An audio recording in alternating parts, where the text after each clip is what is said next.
everyone, Jennifer here with Next Wave Business Coaching. Today I want to talk about how to find the right people for your team. There might be a couple things to your recruiting process that you're missing, and I've got some creative solutions for you.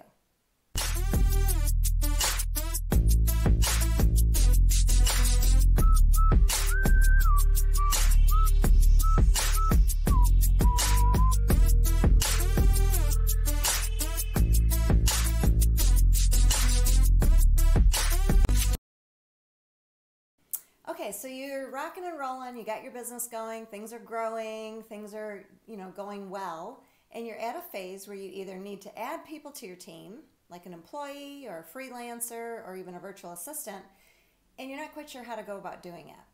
So today that's what I'm going to dive into, and I've got some creative solutions for you, so stick around till the end and I'll share those creative solutions. So first of all, let's talk about kind of what's happened. Over the course of the last 10 years or so, I really noticed it in my business, the changes of hiring employees. The old days I used to put out a help wanted on college boards, help wanted recruiting boards like Indeed and things like that, and I'd get an influx of resumes and people to choose from. And then I'd have them come in, we'd sit down, and we'd have your typical interview. So tell me about yourself. Where do you want to be in 5 years? What are your strengths? Or how about the favorite question? What are your weaknesses? Gotta love that one, because what do? We take a strength and try to make it feel like a weakness. Okay, well, that doesn't work anymore. I don't know why. I don't know what's shifted with our society and our beliefs and the way we work and don't work and all that, but that's not working anymore. So here's some tips and suggestions to help you find the right members of your team. So first of all, I'm going to say, and this might be hard to hear, it has to start with you. The change has to start with you.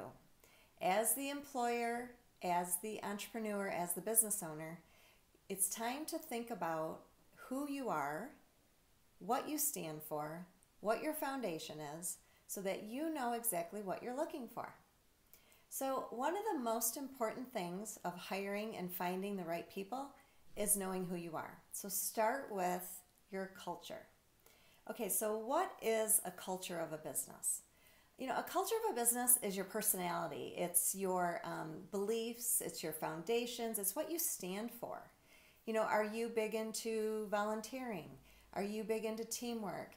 Does diversity mean something to you? Does health and wellness of yourself and your employees mean something to you? So in order to find the right applicant, you have to get crystal clear on who you are. What is your why for being in business? What is your culture? What do you stand for? So I encourage you to take some time and kind of write down a bullet list of what that means. So now we're going to start looking for people that fit into that bucket. So the old way of interviewing, like I talked about, was what I'd call the hard skills. We were looking for people who were proficient in something, had certificates or degrees, had a specific knowledge. If you were a computer IT company, you would hire somebody that had a specific skill set in computer IT. That's hard skills. Now, while we still need those people, what's more important now is to look for people's soft skills. So what are soft skills? Soft skills are, what's their attitude? How adaptable are they? Are they willing to learn? If you're a computer IT company, yes, you need somebody who knows some computer skills, but how much of that can you teach? Ask yourself that question. So take your culture, take your list of bullet points, look at the position you're trying to fill, what of your position is teachable, and then we go find those people. Okay, great. How do we do that, right? Sounds easy, Jen. Well, not so easy. It takes, once again, it comes back to you. It takes a little bit more work on the employer, but trust me, it's so worth it when you find the right person. So now we've kind of know our culture. We're going to create a list of questions that we're going to ask the candidates based on your culture. Now, I'm going to put a disclaimer here right now. There are certain things you cannot ask people, and so I'm going to encourage you to go and look online for questions that cannot be asked, discrimination and things like that. Be very careful, make sure you're being legal with your questions. But you're going to take your list of culture and you're going to turn them into questions that you want to know about the applicant, because you're trying to see if they're going to fit in. Are they going to fit in? Okay, so now where do we go find them? That's the next step. So the old days, you used to put I'm looking for somebody who's upbeat, has great communication skills, can work 20 hours a week, good computer skills, and you'd list all these attributes, the hard skills, right? Well, that doesn't work so much anymore either. Today's employees want to know what's in it for them. Look, we can blame it on whoever we want to blame it on. We can blame it on today's parenting, whatever you want to blame it on, but that is the truth. What's in it for me? We've become a little bit of a society like that. So your help wanted ad can't be a list of what you're looking for. It has to be about them. It has to be about the experience they're going to get, what their kind of the day in a life is going to be. You know, give them kind of a vision, give them a picture of what to expect in this position. Did you know that 96% of today's job seekers are looking for transparency in the company? They want to know where you're headed, what's your vision, and how can I be a part of that? They want to be a part of that. That excites them, but you have to paint that picture for them. So instead of a traditional help wanted ad of what you're looking for, make it about them. Okay, so now where to put this? Most people in today's world are looking and finding jobs on social media. So utilize that. Utilize your business social media. Utilize your personal social media. If you are a fitness company, get involved on local Facebook groups about fitness. If you're in the pet business, get involved in Facebook groups about dog walking in your area. You're going to have to be a little more creative, and you're going to have to do a little more legwork to find the right person. But what is going to pay off for you is, first of all, you're going to find the right person who's going to help you tremendously grow your business, and you're also going to hire someone that's going to be long-term, more stable. So those are some places to go to look. You know now how to tweak your ad. You know what you're looking for. And my last tip is always be looking. Even if you don't have a position today, be interviewing. Because people are job hoppers in today's world. They have more opportunities. They have more access to these jobs. So always be interviewing. Okay, so that seems like a complete waste of your time, right? When you're thinking, I'm so busy.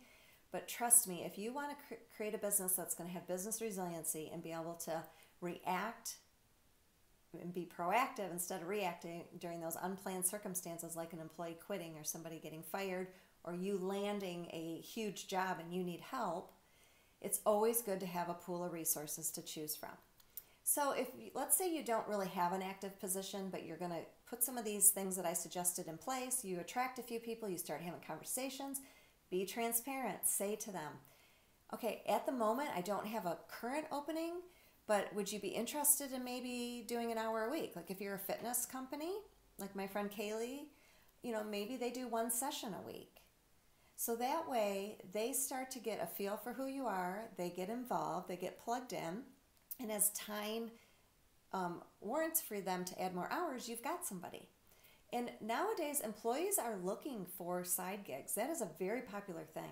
They want that extra little income. For one, it's fun to have that extra money for travel or savings or whatever they're doing. So people are looking for side gigs. So just because they might have a job or just because you don't have a full-time position or enough hours, don't let that deter you. And even if you can't offer them that, say, you know what, I've loved talking with you.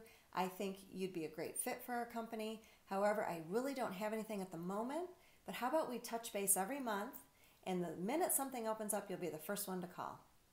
You want to start building that pool of people to choose from because people have choices, people are fickle, and you don't want to get in a situation where all of a sudden your business is left without anybody or you need some extra help and you don't have any resources. So those are my tips. You got to start thinking soft skills versus hard skills. Think about your culture. Look at it and position it like you're selling them, not they're selling you. And they're not selling themselves to you. You're selling them on why they want to work there. And use social media. It's a great tool. So I hope this helped. Please share your success stories. Let me know what's worked for you for recruiting members of your team, whether it's a virtual assistant, freelancer, or an actual employee. I'd love to hear because I know what you have gone through can help others. And my passion is helping small businesses, especially brick and mortars, learn how to grow their revenue, grow their profits, and work on their business and not get stuck inside their four walls. So if I can help you at all, please reach out. I'd love to, and I love talking small business anytime. Thanks for joining me on Think Tank Thursday, and I look forward to catching up with you later.